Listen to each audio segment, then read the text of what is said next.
Hello, welcome to the WASH SDG Podcast, a podcast on water, sanitation and hygiene, or WASH.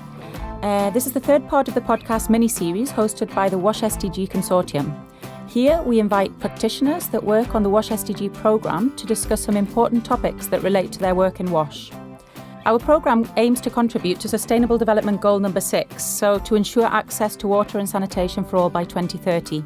The consortium is coordinated by CIMAVI and implemented by the WASH Alliance International, Plan International Netherlands and SMV Netherlands Development Organisation. My name is Eva Duarte Davidson and I'm the host of this podcast. Now, today is World Toilet Day, and in areas where there are no toilets or alternative to toilets, people may practice open defecation. Like for those who, like me, are not from the WASH field, this is the human practice of defecating or pooing outside or in the open rather than in a toilet. Sometimes in fields, bushes, forests, streets, and which of course poses a series of health and other risks and challenges that the WASH sector tries to address. Between the year 2000 and 2020, the world saw open defecation rates fall by an average of 37 million people every year. I mean, these are impressive figures that the WASH sector must really be proud of. But if the sector is doing such a great job at delivering toilets, even in the most remote areas of the world, why did the United Nations recently declare that the world is off track in delivering its water and sanitation goal? Joining me today are Rajeev Munankami and Maria Carreiro from SMV. Both are based in Zambia and have extensive sanitation experience in Asia and Africa.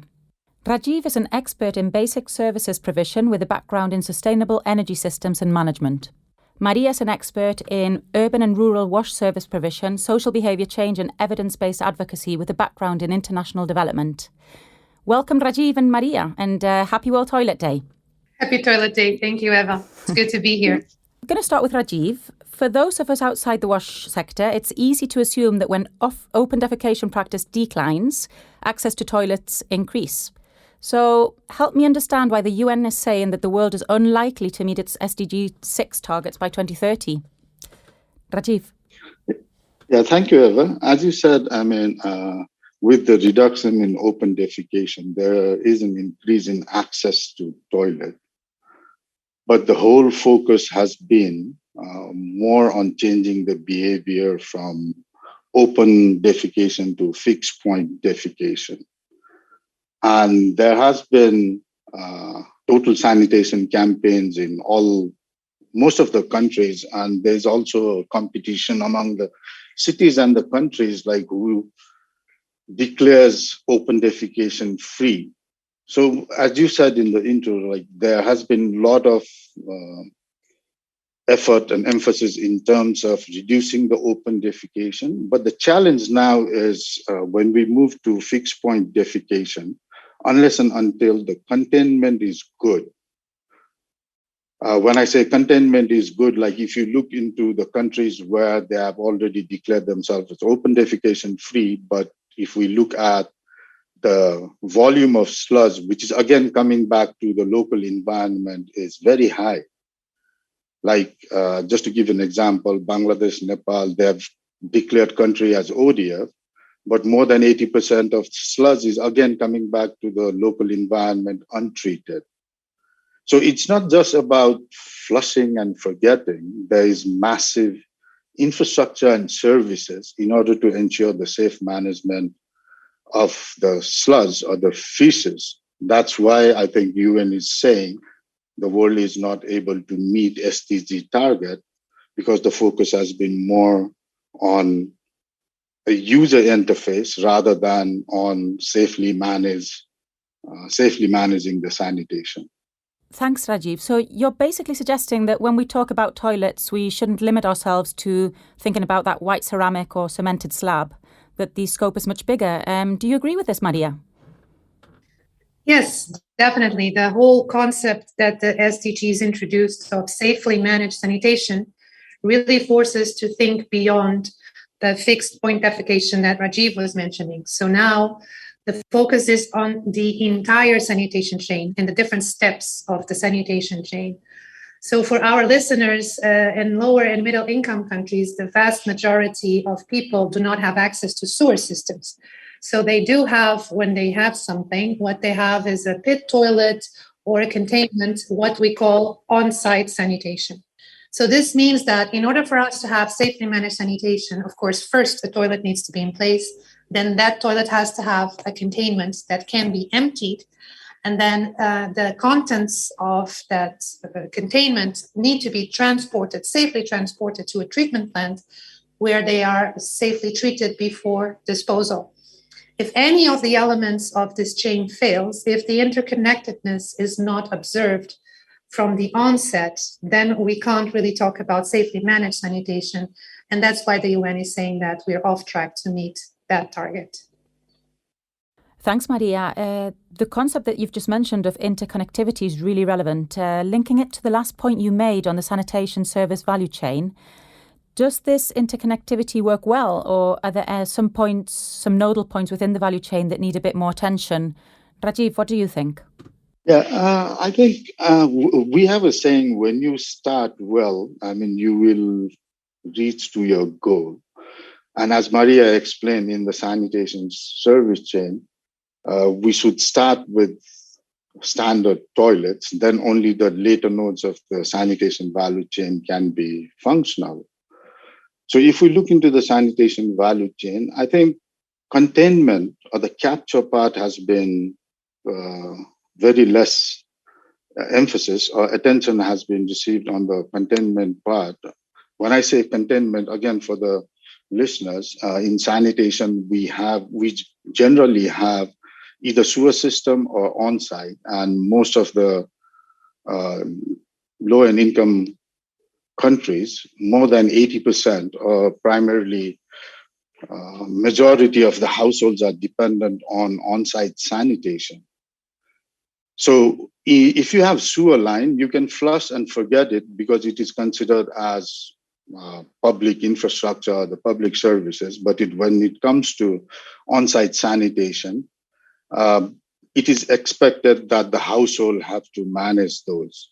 So along this chain, there has been a limited attention on the containment, which is at the start of the sanitation service chain. And just to give you an example why containment matters, like when we look into the standard of septic tanks, people assume that there is a building code, so standard septic tanks are constructed. But in reality, we have found different types of so-called septic tanks which are not standard and doesn't work as expected to work. But in terms of pit latrines, which is again majority of the low-income communities use, they are also substandard, like there's no lining on the pit latrines. We have heard of a lot of cases where collapsing of the pit latrines, and if the pits are not lined, you cannot even empty. So the later nodes of the service chain is not functional if we don't have a standard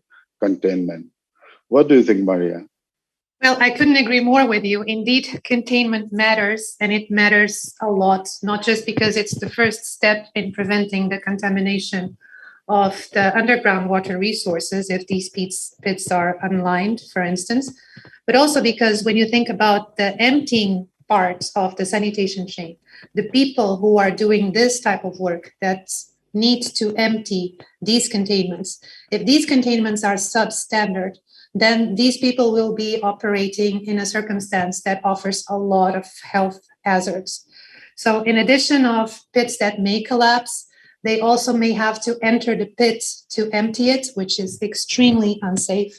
They might be dealing with poisonous gas and other sorts of risks. So if these containments are indeed not properly designed, then it also challenges the circumstances in which these emptiers operate. And these emptiers are an absolutely critical part of the service provision for the sanitation chain.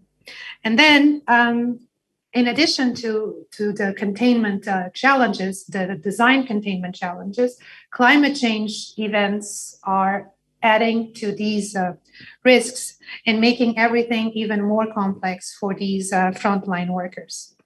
Back to you, Eva. Thanks, Maria. I mean, the image that comes to mind to me is of these workers opening the pits and what they find. the smells, the cockroaches, which is actually seen as positive because it means that there's no deadly gases in there.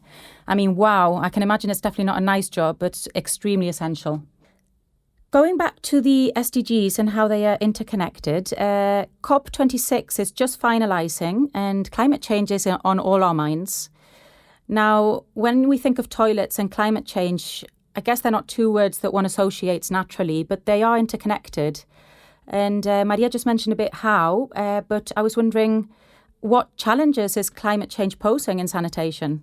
Rajeev? Climate change, it puts a stress on performance of sanitation infrastructure, such as containment, like when the extreme climate event happens, there are direct and indirect consequences, like if there is frequent flooding and intense rain, this will increase the demand of emptying, but this will also pose threat on the containment, like collapsing of the containment and the leaking of the containment in the local environment. So on the other side, in case of drought, toilet that cannot be flushed or slush that gets so hardened that the containment becomes very difficult to empty. Like ever you were imagining the situation when the emptiers were emptying. Just imagine, I mean, it's completely dried and they need additional tools, or even they may have to go inside the pit and the septic tank in order to empty those. So on the other side, the complete disruption of WASH infrastructure, it also puts a serious risk in terms of extreme weather events. So climate change increases the frequency of extreme weather events. This last example that you've put, Rajeev, of what drought implies for pit emptiers when there's no rain. How about when there are floods? I guess you saw quite a bit of that circumstance when you were in Bangladesh, Rajeev. And then, of course, when you imagine all these toilets that are getting flooded and their contents are just released in the environment. So it's not just flood water, which is already dirty as it is by default. It's a flood water that it's heavily charged with pathogens that were inside these pits. You want to share from your experience in Bangladesh, Rajeev?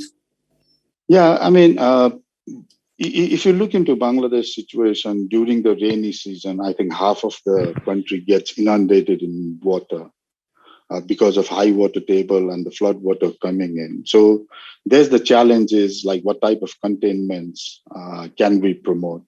So whenever we talk about climate change and sanitation, mostly people think only about flooding of the toilet. But in order to make those toilets useful during those flooding period, there are different aspects we need to look in terms of site selection of the toilet, and also making the toilets leak-proof. And that also increases, again, coming back to Maria's point, in terms of emptying. If the containments are leak-proof, every containment has a capacity and it requires regular emptying. Yeah, if I may add, Rajeev, of course, we're now discussing Bangladesh. Different countries have different challenges. So, for instance, from Indonesia or Zambia, we also observe challenges during the droughts season or during floods. But the common feature, regardless of the country, is that the most vulnerable populations are the ones that suffer the most, because they are the ones that are less equipped either to prevent or to mitigate, to manage, to cope with the impacts of these situations. So it's also yet another circumstance where the different capacities and the different abilities of the people are put to the test. And of course, the vulnerable ones are the ones that end up suffering the most. And we're talking about the poor and the poorest and most vulnerable of the lower and middle income countries. Yes, most certainly. Yes. Well, thank you both for sharing your experiences and insights with us to now. You've brought up really, really interesting issues. Now, let's move on to the lightning round of this podcast. For this segment, I will put forward several statements to which both of you can agree or disagree. And I give you 30 seconds to explain why. Are you ready? Yeah, interesting. Yeah, let's do it. Let's do it. So my first statement, poorer and vulnerable groups pay more for sanitation than better off communities. Do you agree or disagree? Yeah, I fully agree with generally in decentralized system. If you compare the centralized and decentralized system, the decentralized systems pay more. And in terms of sanitation as well, most of the households in low and middle income or the vulnerable communities, they rely on site sanitation. And in order to manage it safely, they will have to have massive infrastructure and services in order to ensure the safe sanitation. That's why I think, they pay more. What about you, Maria? Do you think the same or disagree with that? Yeah, well, I also agree. What we observe is that the better off communities tend to live in planned areas of the city, for instance. So they tend to have access to sewer systems, which are much more robust. And also, of course, they are paid through public funds.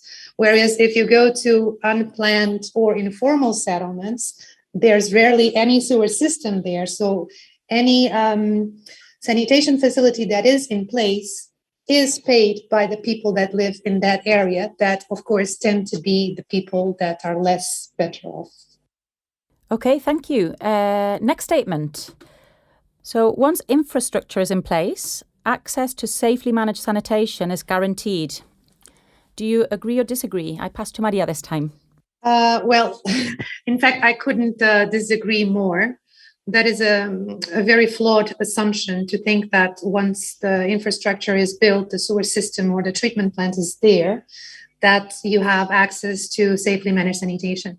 In practice, what we observe is that two other aspects play a very key role. One is, of course, operation and maintenance, and the other is service provision attached to the infrastructure part.